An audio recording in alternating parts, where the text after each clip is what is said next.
Hello friends, स्वागत है आप सबका मेरी YouTube channel live with pharma में। हम पढ़ रहे थे माइक्रोबायोलॉजी का यूनिट 1 और उसमें आज हम पढ़ेंगे स्कोप और application of microbiology. History of microbiology का चैप्टर हमने देख लिया था, उसकी लिंक मैंने डिस्क्रिप्शन बॉक्स में दी हुई है, आप वहाँ जाकर चेक कर सकते हैं हिस्ट्री ऑफ माइक्रोबायोलॉजी। आज हम पढ़ेंगे स्कोप और इम्पोर्टेंस ऑफ माइक्रोबायोलॉजी। माइक्रोबायोलॉजी यानी कि माइक्रोब्स जो होते हैं, वायरस, फंगस और बैक्टीरिया, वो हमें किस तरीके से यूज़फुल है, उसका जो यूज़ होता है उसे हम कहते हैं स्कोप और एप्लीकेशन ऑफ माइक्रोबायोलॉजी। तो first one, it is useful for production of antibiotic. What is meaning of antibiotic? Antibiotic is a drug use to kill bacteria. मतलब कि एंटीबायोटिक ऐसी ड्रग है जो बैक्टीरिया को मारने के लिए काम आती है। ऐसी ड्रग को हम एंटीबायोटिक कहते हैं। सेम वायरस को मारने के लिए अगर कोई ड्रग काम आती है तो उसे हम एंटीवायरल, फंगस को किल करने के लिए यूज़ होती है तो उसे एंटीफंगस कहेंगे। इस तरीके से एंटीबायोटिक बनाने के लिए हम माइक्रोब्स का ही यूज़ करते हैं। हमने हिस्ट्री में देखा था कि पेनिसिलिन फंगस में से एंटीबायोटिक जनरेट हुई थी जो बैक्टीरिया का ग्रोथ नहीं होने देती थी। इसी तरीके से हम फंगस, वायरस और बैक्टीरिया में से ही बैक्टीरिया मारने की ड्रग बनाते हैं। तो बैक्टीरियाटिक ड्रग दो टाइप की होती है, एक होती है bacteriostatic and second one is bactericidal. Bacteriostatic drug होती है, वो बैक्टीरिया का ग्रोथ इनहिबिट करती है। वो ड्रग हम लेंगे तो बैक्टीरिया को मारेगी नहीं, बैक्टीरिया को किल नहीं करेगी, लेकिन एक बैक्टीरिया में से दूसरे बैक्टीरिया का प्रोडक्शन नहीं होने देगी, रिप्रोडक्शन बंद कर देगी बैक्टीरिया का। यानी कि हमें डिसीज़ ज़्यादा नहीं होगा, डिसीज़ क्योर नहीं होगा, लेकिन डिसीज़ को बढ़ने नहीं देगी हमारी बॉडी में। सेकेंड वन है बैक्टीरिसिडल। बैक्टीरिसिडल यानी ड्रग जो बैक्टीरिया को किल कर देगी, बैक्टीरिया को पूरी तरीके से मार देगी, ऐसी ड्रग को हम बैक्टीरिसिडल कहते हैं। तो एग्जाम्पल्स है ऐसी ड्रग के जो नीचे आपने देख रहे हैं, एरोमाइसिन, क्लोरामफेनिकॉन, नियोमाइसिन और ऑक्सीटेट्रासाइक्लिन। ऐसी कई सारी ड्रग्स है जो बनती है बैक्टीरिया में से। तो ओरोमाइसिन ड्रग है वो स्ट्रेप्टोसाइटिस ओरिफेसियस बैक्टीरिया में से बनती है। सेम क्लोरामफेनिकॉल ड्रग है वो स्ट्रेप्टोमाइसिन वेनेजुएलम में से बनती है। नियोमाइसिन प्रोड्यूस होती है स्ट्रेप्टोमाइसिन फ्रेडाई से, और ऑक्सीटेट्रासाइक्लिन ड्रग है वो प्रोड्यूस होती है स्ट्रेप्टोमाइसिन रिमोसिया से। ऐसी अनेकों ड्रग है जो एंटीबायोटिक, एंटीवायरल और एंटीफंगस है और जो प्रोड्यूस होती है फ्रॉम बैक्टीरिया, वायरस और फंगस। सेकेंड वन यूज़ है अल्कोहल एंड विनेगर इंडस्ट्री में। तो माइक्रोबायोलॉजी का यूज़ करके या माइक्रोब्स का यूज़ करके हम अल्कोहल प्रोडक्शन करते हैं, विनेगर प्रोडक्शन करते हैं। विनेगर यानी एसिटिक एसिड। उसका एग्जांपल है ईस्ट।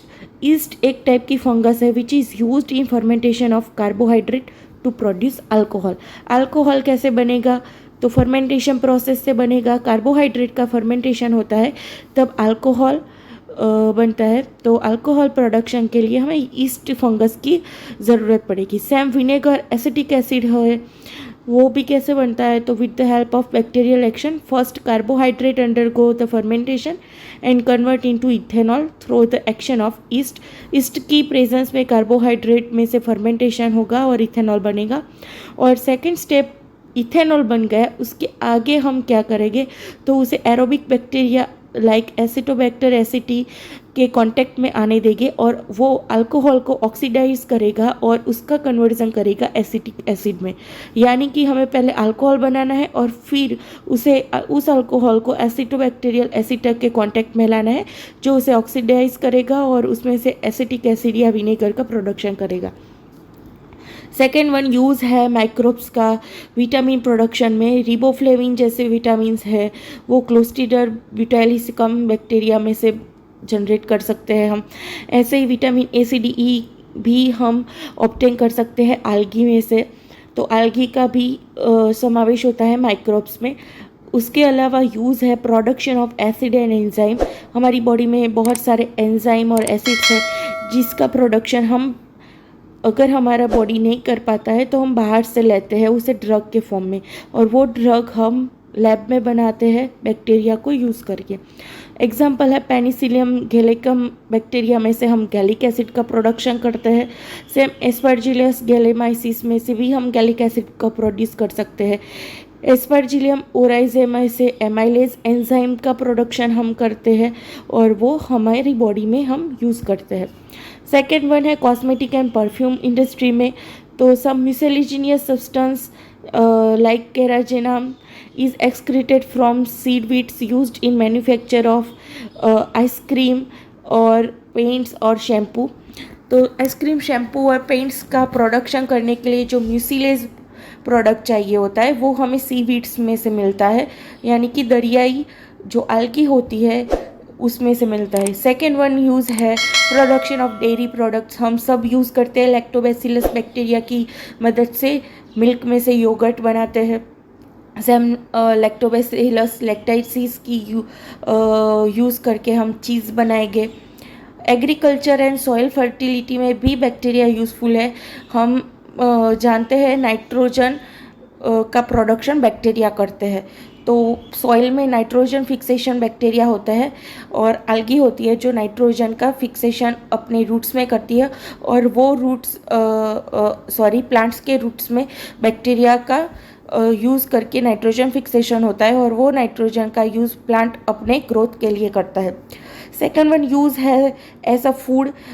सम कंट्री में लोग algae का एज अ फूड यूज़ करते हैं और सम algae produce many algae produce अगर अगर, और अगर एक केमिकल है या चीज़ है जो बैक्टीरिया का ग्रोथ करवाने के लिए लैब में यूज़ होता है एज अ कल्चर मीडिया। हमने देखा था कि बैक्टीरिया का ग्रोथ हम लैब में करवाते हैं कल्चर का यूज़ करके, तो जो वो कल्चर होता है वो अगर से बना होता है, तो अगर का यूज़ करते हैं। सेम आइसक्रीम में भी हम यूज़ करते हैं सम माइक्रोब्स और अगर का। तो seaweeds as a food use होता है। तो ये सब इसकी एप्लीकेशंस है। उसके अलावा कोई डिसीज़ का डायग्नोसिस या ट्रीटमेंट करने के लिए भी हम बैक्टीरिया का यूज़ करते हैं। एग्जाम्पल है विडाल टेस्ट टाइफाइड का लिए यूज़ होता है, तो उसको डिटेक्ट करने के लिए भी हम बैक्टीरिया का यूज़ करते हैं। सेकेंड है treatment of industrial waste material. Industry में से जो वेस्ट प्रोडक्ट निकलती है जैसे कि वाटर, सॉल्ट और ऑर्गेनिक मटेरियल, तो वो बहुत टॉक्सिक होती है नेचर में, तो उसे हम ऐसे ही नहीं जाने देते।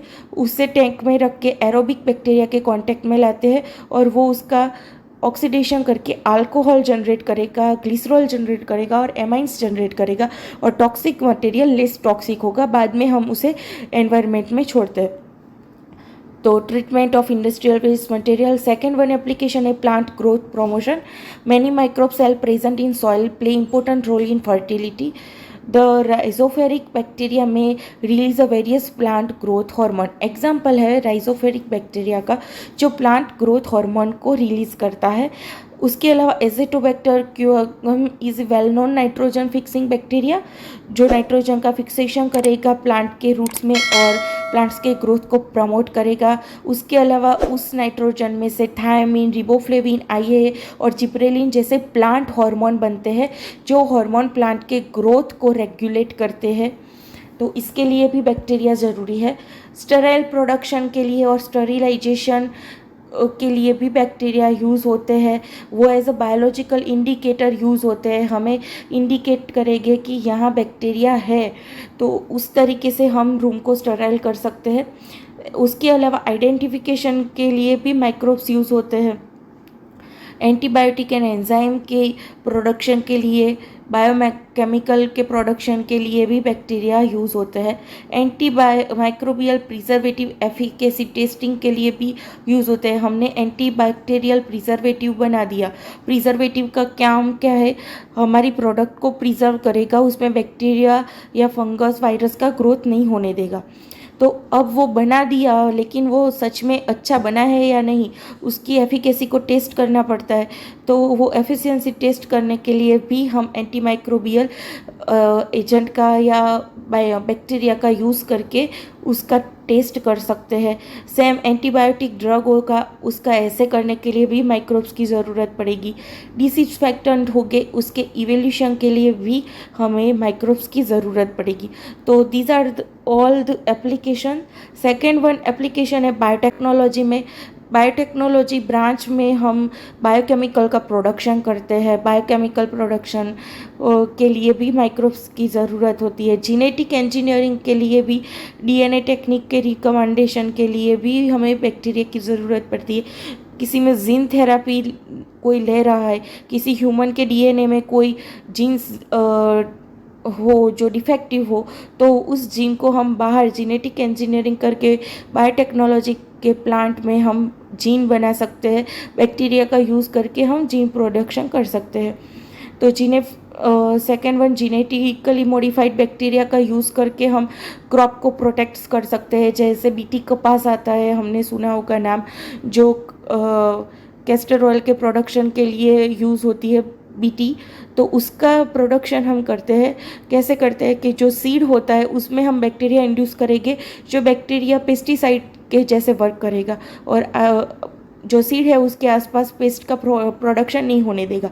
तो ऐसे हम जो हमारा क्रॉप है उसे बनाने के लिए या प्लांट्स को प्रोटेक्ट करने के लिए भी मॉडिफाइड बैक्टीरिया का यूज़ करते हैं। तो these are all the application of microbiology. अगर आपको हमारे वीडियोस पसंद आ रहे हैं तो हमारी चैनल को सब्सक्राइब और लाइक कीजिए। Thank you.